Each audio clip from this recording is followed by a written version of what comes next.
Hi everyone, I'm Matt Nichols. We're in Waukesha, discovering small town charm in a city that has a warm, rich history.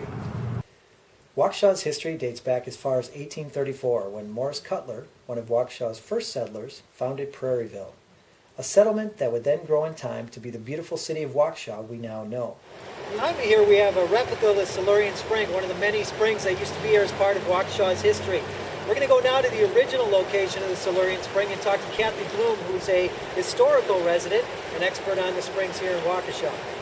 Okay, we're in the Silurian Spring House here in Springs Park in Waukesha with Kathy Bloom, who's a resident historian here on all the springs that have started in Waukesha years and years ago. Kathy, what can you tell us about the springs and the spring house here in Waukesha?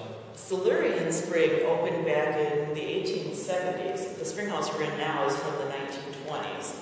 Okay, and I know they started some bottling plants here to bottle that, where you brought a couple of bottles along today, some of the more historic bottles that they had here. These are Waukesha water was bottled under the Silurian label. At a later time, it was under the Silver King label. That's great. It's too bad we can't get a good taste of that water that they used to have.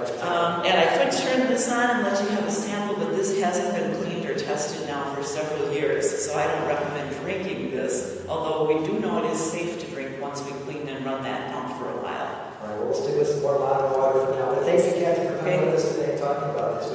You know, Waukesha history is my passion, so I'm always available to help people learn more about Waukesha's past. Well, that's good to have you. Thank you very much. Thank you, Matt. We had a great time here today in Waukesha, but there are so many more things to discover. I'm Matt Nichols. We'll see you next time on Discover Wisconsin.